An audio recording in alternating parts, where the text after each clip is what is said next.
Welcome everybody here. Thank you guys for all you do, covering our team, our players, our student athletes, our university. Um, Obviously, huge weekend for Marshall, huge weekend for this community, huge weekend for, in my opinion, the entire country. This weekend represents a tribute to a monumental event that ultimately changed the course of college football, not only the course of Huntington and Marshall with the 75 game. Our administration has done a really good job of adjusting some of the traditions to make it more of a tribute, more of a celebration to honor this event. I'm sure you'll get a chance to be talked about, the events that are going on throughout the weekend, some of the game day adjustments they've made. My responsibility is to make sure our football team is ready to play as best as possible. I don't get into what happens before we come out or what uniforms we wear. I tell them, you guys just tell me. I'll try to get 11 guys to go the right way and tackle the ball carrier. But I do, standing on the shoulders of a lot of people that have come before me, recognize the importance of this weekend, recognize what this weekend represents. I told the team yesterday, our freshmen, your course of action with the NCAA was affected by this event. So even before you chose Marshall or before you knew anything about Marshall, Marshall University can help shape your opportunity as we go. So with that being said, obviously looking forward to a great contest versus a really good opponent. I don't know who schedules homecoming in the 75 game, but I would like to be a part of the scheduling. I would like to do it a little bit more focused on the event than have a game that is a little bit more advantageous to our talent. But this weekend is going to be a phenomenal challenge for our football team. App State's an unbelievable program. Coach Clark and I got a chance to spend some time together, obviously last year when we played them, and then SEC Media Days, SBC Media Days, and then the SBC Coaches event down in Destin. So I have a lot of respect for what he's done, what he's doing with that program, a lot of respect for how he goes about it. You can tell by the way they play that the culture there is strong. So we respect that. Obviously, with the past history of Marshall and App State taking the weekend away, the history there is rich from back in the old SoCon days. So our players truly understand the meaning and the importance and the rivalry that this game creates. But ultimately, it's going to come down to how well we prepare this week, how hard we play on Saturday, and how consistently we execute, just like every week. So I am one of the coaches that believe there is no bigger game than the other, but I do believe there are games that have a lot of other meanings and pieces, and this is one of those games. So our preparation won't change in how we prepare and what we have to do in order to be successful, but recognizing the outside factors that ultimately come with this game is important as well. So, Just to build off of that, with everything that is added on this game, you talk about consistency. Do you need to do something extra to keep them consistent, or has the process of being consistent to this point helped you in managing a game with extracurricular activities like the 75 game, the rivalry aspect? yeah, I think the approach is changed. I think with today's generation, trying to act as if it isn't other things involved and trying to act like you've got your blinders on is not the right approach. I think with this generation, addressing all the other things that are involved, but also letting them know that the process for success is still the same as the way to go. Without social media and without some of the other pieces that have come in this generation, maybe you could kind of just focus on the task at hand. Ultimately, I think with this generation, you got to recognize, hey, there are some other pieces. You are going to hear other noise. All those things are important in their own lanes. But what you can control is how you prepare this week, how hard we play on Saturday, and then do we execute on Saturday. I think that's the approach. I don't think you have to try and make one bigger than the other.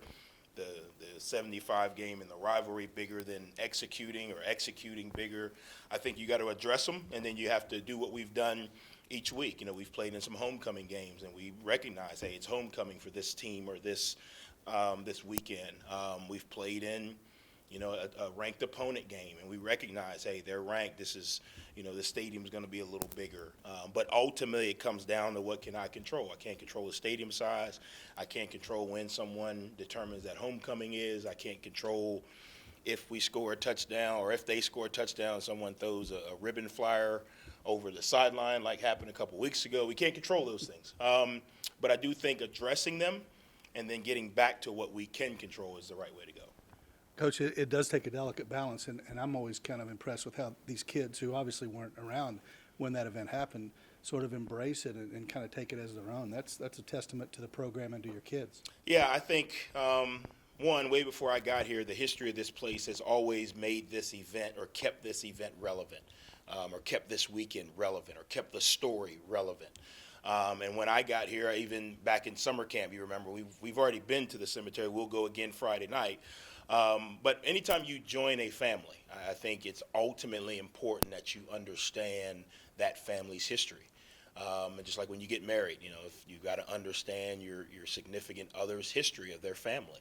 I think it helps you understand the current and the present better when you understand the past. So for our guys, every year we want to make sure that this event or this moment doesn't die off with the farther we get away from the actual date.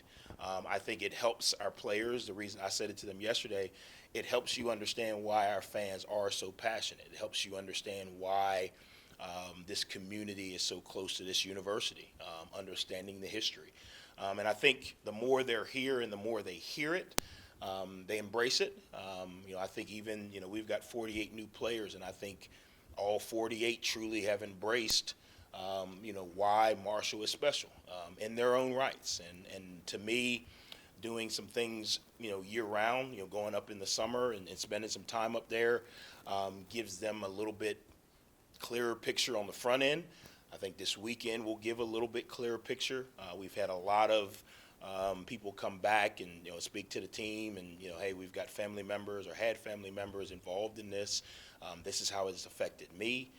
Our team cares, and I think when you care, you're open to learning, and that's what we've been able to do.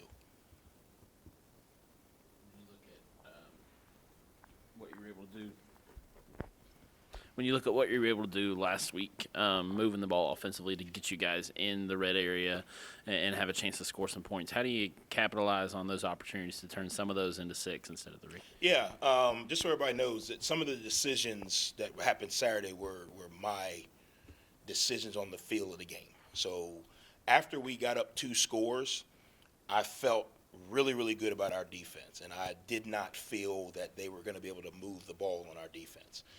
So I felt like if we just got points when we got in the red zone and we didn't turn it over, that we were going to win the game. And ultimately, winning the game is the most important. So there were, after we got 9, every time we got in the red zone, I told Clint, run it. Let's just run it. We'll kick a field goal. Because I don't think, the only thing that can happen is something negative. We throw a shot at the red zone. Actually, the one coming out of halftime, we threw a pass. The guy made a heck of a play. I'm not saying that was the reason, but we threw a pass. We had some plays down there that we liked. We threw a pass. The guy made a heck of a play. I felt like the only way that our team was going to lose that game was if we swung momentum, pick 6, fumble in the red zone. I felt as long as we kept getting points, we were going to win the game. Now, next week I may have a different feel down there, but what it did was it built a lot of confidence in our offense because I went to the sideline and I told them, I said, hey, here's the game plan. When we get down here, we're going to take one shot at it, and if we don't get the shot, we're going to run it and kick a field goal. And they said, well, Coach, why are you doing that? I said, well, one, we got some players that are a little beat up. We need to make sure that we get them, consistently through the year. It's typical football. Our defense is playing really good right now. There's no need for us to put them in a bad spot.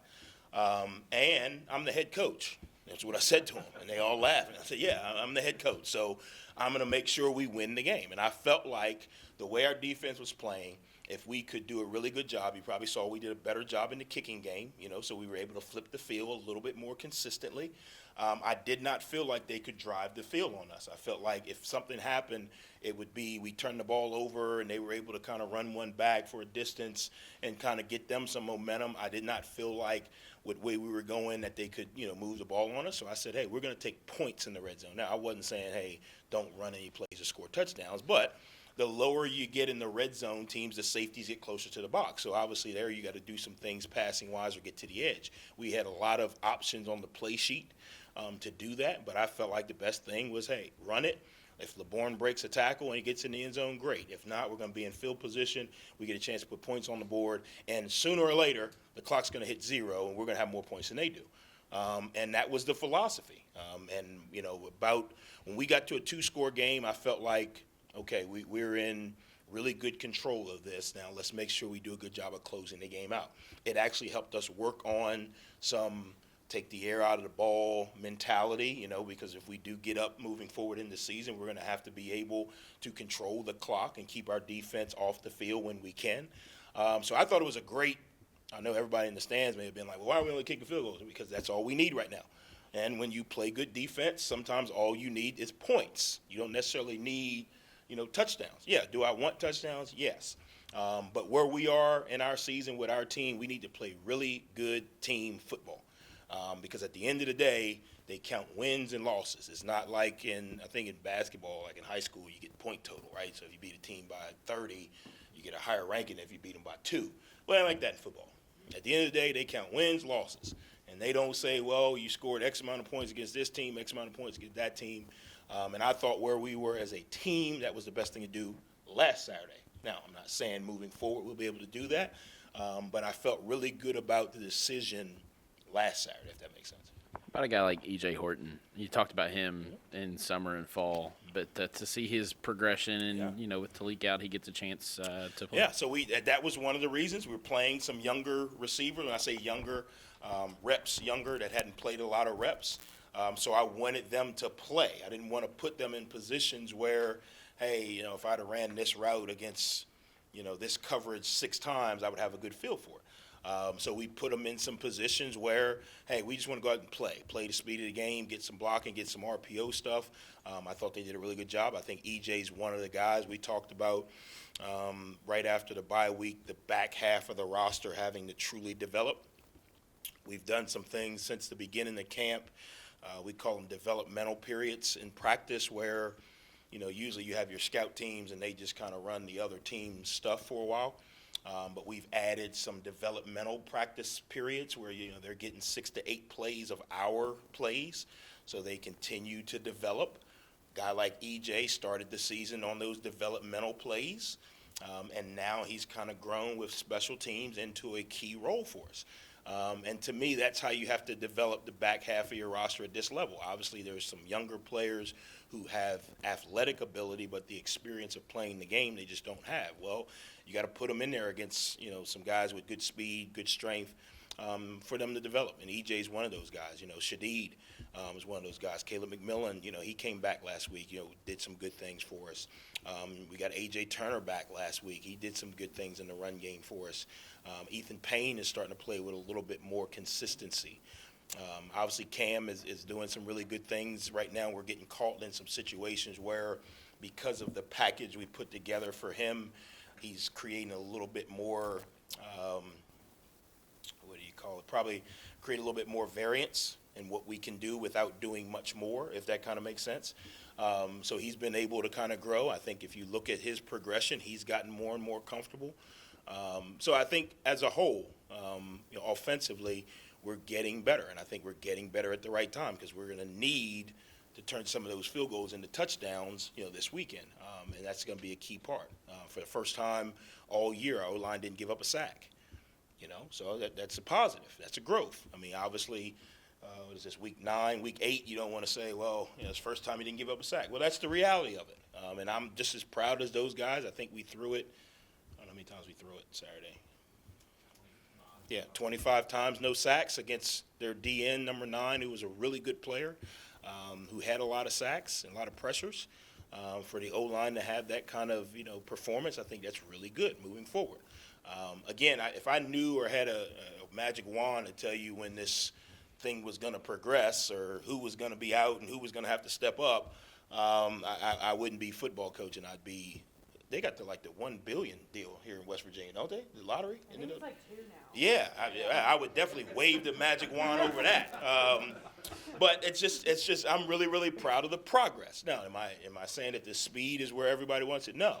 But we've got to continue to build on that. The O-line has shown us now that you can protect 25 times without giving up a sack. So we got to be able to replicate that and build off it. Cam has shown us now that he can do some things managing the game wise, even things that you guys don't even see. Just as the game went on, it was probably 6 or 7 minutes left, and Cam started to manage the clock when we were snapping the ball. Just little things that, as players progress, you don't really see in the stat sheet, but you start to see from growth. So I thought it was good. Has nothing to do with this weekend. Meaning we're going to have to play really well this weekend. There's going to have to be some other things that we do well this weekend. But it's a great foundation to build off of, the last couple of weeks of doing some positive on offense. Coach, you mentioned the clock management and learning how to take the air out of the ball a little bit in this last matchup. How much is that gonna help you guys this weekend against an App State team that is known to put the points on the board? Yeah, I think each week's different. I think you got to be able to score to win. I think again you got to be able to stop people to win consistently. So our defense is going to have to do a really good job of getting them off the field. We're going to have to do a good job of putting points on the board. Obviously, the flow of the game will dictate, hey, do we need, more touchdowns? Do we need to be more aggressive later in the game? Do we need to, kind of start to take the air out of it? How's the flow of the game? If you'd have asked me the first 2 drives of Coastal, if we need to take the air out of the ball, I would have said no, not at all. As the game went on, you would have said, well, if you guys get to 24, you may want to start to kind of take the air out of the ball a little bit. So I think the flow of the game dictates it. But the ability to do it when you need to do it is probably more important. And that's what we've shown, obviously from last week, the ability to kind of take the air out of the ball and still be able to move the ball down the field is what you got to be able to do. The last few weeks we've talked about Cam's progression, but how about Henry's change in role from the start of the season to now? How much is he helping Cam in game, having that experience that he does? Yeah, I think he's handled it great because I know you guys think that we only play one quarterback, but every week going into it, there's 2 kind of plans. Now, when those plans actually take fold and, you go to plan A or plan B, the flow of the game kind of dictates it. So as a player, you really don't know. It's not like we say, hey, you're going to pitch 37 pitches. And then if I'm the next guy going in, when you get to 27, I can start to get loose because I know you got, 10 more. Well, the flow of the game kind of dictates the plan. So I think Henry's done a really good job of preparing with the right mentality because obviously he's one play away, plan or no plan. But also in game, playing the game as well. He gets to the sideline, hey, on that play, the star did this, hey, good job pulling it, or, he was kind of, in between. You could have handed it off, or you could have threw it, or, hey, it was 3rd and 7, it was a good job throwing the ball away there. So he's playing the game in his mind. I think that comes from experience as well. Henry's been in this role before, so he kind of knows how to be ready as the backup because I tell him all the time, you're ready as the backup, but you don't go in the game as the backup. You go in the game as the starter because you're going in the game to play. So he's done a really good job of managing it. He's done a really good job of preparing. In practice, it hasn't been like okay, well, my package is up, so I'm gonna be the leader, but my package is not up, so I'm not gonna be the leader. He's done a really good job. On the sideline, he's done a really good job. And we've been in the situation where just we haven't gotten to that portion of, we probably got close to it with Coastal, when they went up a little bit, but we didn't hit it because we still had a lot of time left. But he's done his part, and I tell him all the time, I don't know. You don't know when, so you got to be ready, and he's done that. And working on his slide, the way he did last week, working on that. But how much does it mean to have a quarterback when you run the RPOs? When the announcer goes, you better account for him. If you don't, he's going to one time he's going to fake it. Everybody's going to tackle LeBourne, and he's going to be gone with the ball down. What does it mean to have? And he really looks like he has fun doing it. He doesn't. I'm going to get hit. Yeah, I'll hit the deck, whatever. But he's just like, that's what the RPA is all about. Yeah. I mean, you just creating a headache. Appalachian State better account for 14 this week, or they're going to pay a price. Yeah, I think whenever you play offense, you got to have a way to negate or manipulate the defense. You got to be able to keep the extra hats out of the box. You got to be able to keep air in the zone in the pass game. Or you got to be able to create deception in the run game, which kind of spreads it out a little bit. If you flip the clock back a year, the deception was not as much the quarterback being able to run like Cam can run. The deception was if you don't close, this guy 22 is going to hit this hole wide open, and he's going to extend the play. His physical ability was that deception. Now we don't necessarily have the 100-mile-an-hour hit the hole, but we got a guy who's really, really patient and runs really hard. So now you can kind of play both if you don't have this other piece of the deception, like you're saying with Cam.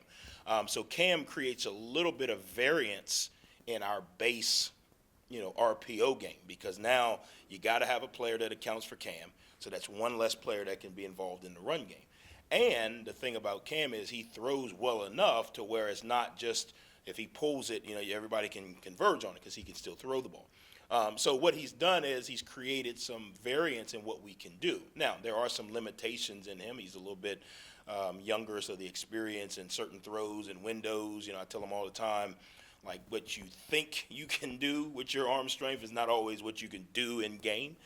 So there are some things where he's got to continue to grow, and that's kind of where Henry comes in a little bit. He gives us that ability he doesn't necessarily think as young as Cam does from, throwing in the windows and moving the ball when to hand it off. So, but I do think with the situation we're in now on offense, it creates a little bit of variance. So now we don't have to, last year we just handed it off to 22 and he would figure it out. Or we'd let Grant throw it to Willie Johnson, where he'd figure it out. We just don't have that type of player. We have good players, different types. So Cam gives us the ability to create a little bit of variance in what we can do and how defenses have to play us. So what does the App State defense do that stands out to you? Yeah, they do a really good job. They put a lot of hats around the ball. They play a very similar defense to what we've typically seen in this conference from Lafayette and the other teams, odd kind of structure with some overhangs. They got a really good pass rusher, two really good pass rushers, obviously, that play on the edge. Their backers are physical, really tough physical guys, play downhill. To me, they do a really good job. Their back-end guys, they play a lot of, man coverage or single coverage back there. And those guys do really good job of contesting balls in the air. So they play a defense, and they put so many hats around the box that they kind of force you to throw it. But then their secondary is so good that you don't want to just throw it out there because they've done a good job of breaking up passes, getting interceptions. So what we've got to be able to do, again, is create a little bit of variance. How do we keep that extra hat out of the box, either by formation, motion, quarterback pulling it, whatever it may be, but also still be able to run our offense. There's answers to what they do. We just have to be able to find the answers in what we do to combat what they do. But they play really, really downhill. Probably one of the better D-lines in this conference. They do a really good job of pressuring, to kind of, outnumber you in the run game. And you can tell that their coaches do a really good job because when they pressure, they still have protection. They're not pressuring and leaving voids. So we're going to have to do a really good job. We have to make sure that the quarterbacks understand where the pressure's coming from, what are my answers when there is pressure, what does the run game look like, how can I affect the run game. Obviously, the flow of the game, when do Reed may say pull it, but the read may say pull it and I get 3 and I can hand it off and get 3, not taking that hit. Those type of things we're going to have to really stress this week in practice. And then what about their run game and the way they utilize Peoples and Noel and even Daytrick? Yeah, as a running back coach, I kind of, admire their consistency in the run game. Both of those guys run extremely hard. And as a running back coach, I commend them because that's something that's not easy to do week in and week out. Peoples has come back and done a really good job. He's a bigger guy, puts his foot in the ground, gets his shoulder square, runs through tackles. Both of their running backs do a really good job of reading the zone. They run a combination of outside zone and kind of duo double team without a puller. They do a really good job of that. The group that doesn't get as much credit is their tight ends. They're physical, and they're involved in the pass game. So you can't really just say, well, because he's back there, he's just going to block. They do a really good job. Obviously, Coach Clark being a offensive line coach and player by nature like myself, that's kind of the heartbeat of their group. They are a tough, scrappy group up front. And you can tell that's where they run the ball. They're going to run the ball, and they're going to stick to the run. But then they've got a quarterback who's good enough to beat you with the throw if you commit too many hats to the ball. So we've got to do a really good job. The biggest thing for us is we got to tackle well. We haven't tackled as well or as consistent throughout a whole game as we'd like to for a couple weeks. So we've got to do a really good job of tackling well. We missed 9 tackles last week. And they weren't just, hey, I took a bad angle or the guy made me miss. It was I hit the guy and I didn't run my feet. I hit the guy, didn't have my hips bent, and underneath of me hitting on the rise. So we got to go back to the fundamentals of tackling this week in practice. It'll be a little bit more physical practice for us this week because that's going to be the difference. You're going to get opportunities to tackle these guys, for a 3-4 yard gain. But they're rolling forward and getting 6 or 7. You know what I mean? So we've got to be able to knock back guys in the run game, and then we've got to do a good job of getting converted from run to pass on their play action stuff. Good. Well, look forward to seeing everybody there. I told the team this is Huntington's game. This game, is all about this community and this town. So I'm really looking forward to this town coming out and supporting this tribute as much as this team. I think it's a combination this week, supporting the families and the people involved or affected by this event and supporting these young men as we play a really good opponent. So thank you guys. Go Hurt.